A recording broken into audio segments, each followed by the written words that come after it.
pomme étanche.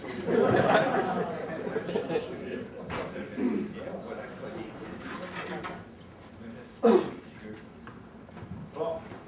Alors, messieurs, dames, je vous remercie beaucoup de votre invitation. Et je vous demanderai d'être respectueux dans ces lieux, parce que c'est ici même que j'ai fait toute mon école primaire. C'était l'école Saint-Pierre-Apôtre. J'ai fait tout mon primaire ici et mon secondaire à l'école Simon-Sanguinet. Je ne suis pas capable de sortir, puis je travaille à l'UQAM. Un gars n'est pas capable de sortir de son coin d'enfance, puis j'habite. Ma maison ici est en face, parce que ma fille, j'habite sur Sainte-Rose. Ici, ça me rappelle plein de souvenirs. Est-ce que les gens m'entendent en arrière? Oui. Oui. Ben non, les gens. Bon, messieurs, dames, c'est ça. Là, dans peu de temps qui m'est imparti, on va y aller. Je vais vous donner ma version, ou une version différente de ce qu'est la mondialisation et de ses implications. Qui en est gagnant, qui en est perdant? Peut-être que tout le monde, il n'y a pas de perdant, peut-être que tout le monde est gagnant. On nous dit la mondialisation, vous savez, il faut s'y faire, c'est comme c'est une fatalité. Bien souvent, dans la mondialisation, on va le voir, messieurs, dames, c'est quoi? Hein? Je ne sais pas si on nous a fait voter sur ce type de mondialisation-là. Bien souvent, on nous l'a imposé. Ça a été même le traité de libre-échange, ça a été à l'encontre de la majorité des Canadiens. Le traité de libre-échange, la mondialisation telle qu'elle est façonnée, ça a été fait, comme vous le savez, en catimini. Ça n'a pas été démocratique, où on a eu des organismes comme la Banque mondiale, l'Organisation mondiale du commerce, le Fonds monétaire international, qu'on négociait. Même, il y a une chose qui est sortie, c'était, comment on appelle ça, là, sur les investissements étrangers. Parce qu'il y a des groupes qui l'ont sorti, sinon on ne l'aurait jamais su. Alors, la mondialisation, regardez ce que ouais, c'est pas tellement clair, hein? C'est ça. Ici? Hein? C'est une question de boulette. Bon, comme ça, c'est correct, là. Bon, messieurs, dames, en réalité, ce que je dis, personne n'est contre la mondialisation, personne n'est contre les échanges commerciaux dans le monde. Ça a toujours existé, ça existera toujours, même dans ces échanges-là. Il y a une fonction sociale d'échanger entre les peuples. Mais même le Business Week, je vous ai apporté la vieille revue du Business Week, qui est une revue d'affaires américaine et qui est la revue la plus vendue aux États-Unis. Donc, je n'amène pas une revue marxiste-léniniste ou une revue religieuse, ou etc. Eux-mêmes n'appellent pas ça mondialisation, appellent ça, et je trouve que c'est bien dit, c'est le capitalisme global.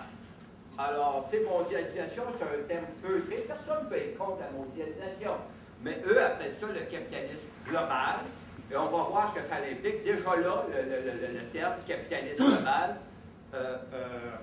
et ça, bon, face au capitalisme global, ça c'est Lulu dans le temps, hein, qui nous disent, et bien d'autres, il faut s'adapter.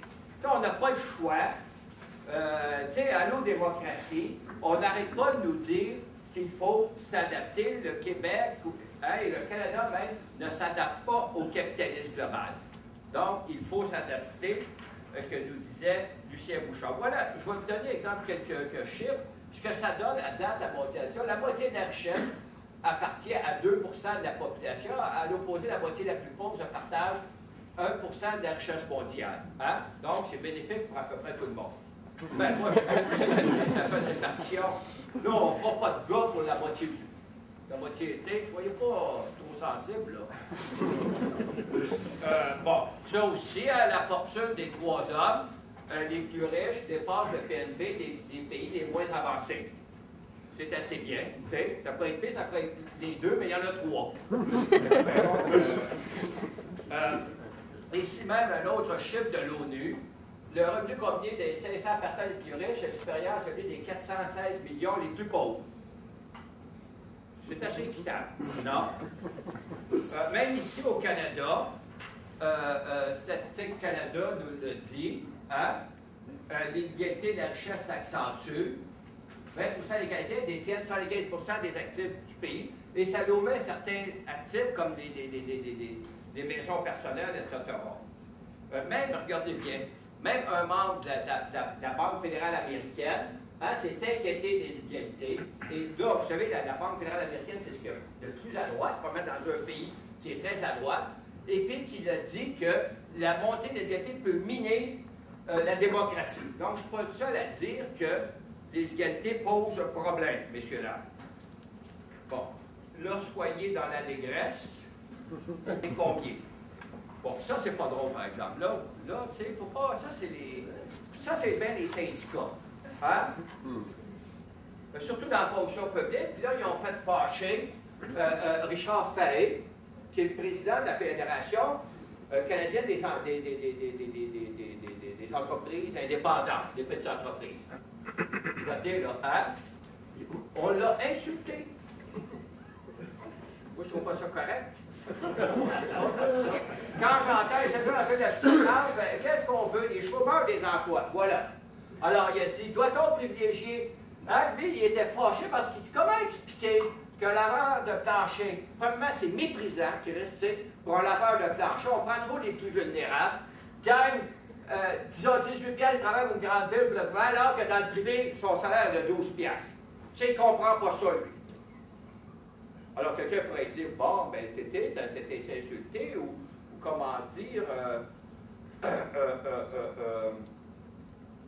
tu t'en fais parce que peut-être qu'on peut dire, tu sais, 18 piastres, c'est pas la fin du monde, ça fait combien par année, peut-être qu'il veut augmenter le salaire. Non, tu sais, d'où? Là, il dit, doit-on privilégier 10 emplois à 20 piastres ou 15 emplois à 15 piastres? Alors, moi, j'ai dit, non, la réponse est ni un ni l'autre. D'après moi, il faut privilégier 100 emplois à 1 piastre de l'heure. Je ne vais pas dire que je ne suis pas un gars de gauche. Tu sais, je ne comprends pas que j'ai une image de gauche. Bon. Alors, les laveurs de plancher, là, ils sont fait ramasser une fois. Comme ce s'était passé, le président du Collège de médecins les a ramassés une autre fois. Il a dit, si on privatisait les hôpitaux médecins, les mopeux m'opéraient plus vite. Puis à moins cher. Moi, je trouve que c'est merveilleux. Messieurs, dames. Bon. Puis Boisclair vous l'a dit, là, tu sais, les riches, il y en a, tu sais, il ne faut pas avoir peur du succès. Il faut, comment dire, rendre éloge au succès. Bon, les entreprises, messieurs, dames, voilà, ici, le poids économique des 200 plus grandes entreprises dépasse celui des 4/5e de l'humanité. Ça, je vais y revenir. Hein, parmi les 100 plus grandes entités au monde, États et entreprises confondues, il y en a 29 que ce sont des entreprises. Il y a des entreprises, comme là, on donne l'exemple, ExxonMobil, c'est plus gros que le Pakistan, c'est plus gros que l'Inde, etc. Ça, c'est en 2002. Aujourd'hui, c'est plus que 29. Il y en a à peu près 35 entreprises parmi les 100 plus grandes entités qui sont plus gros que des pays. Parce que là, ils ont comparé des États avec des entreprises. C'est fort, messieurs, dames. Regardez bien, il ne faut pas aller loin. Nous, on a fait une comparaison cette semaine.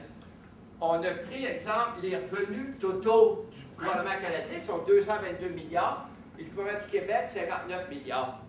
ExxonMobil a des revenus totaux de 439 milliards. C'est 2 fois gros comme le Canada, c'est 7 fois gros comme le Québec. Royal Dutch Shell, la même chose, etc. Mais il y en a que, tu sais, puis ça va continuer ici, parce qu'on n'arrête pas, et je vais revenir tantôt, on n'arrête pas de nous dire, hein, l'État, ça finira pas, l'État est toujours trop gros, le privé est trop petit. Tu sais, ça ne prend pas une tête à Papineau, quelqu'un qui est consciencieux, je ne demande pas d'être de gauche ou de droite, quelqu'un qui ne voit pas de problème au niveau de la démocratie, quand les entreprises deviennent plus gros que les États. Tu sais, c'est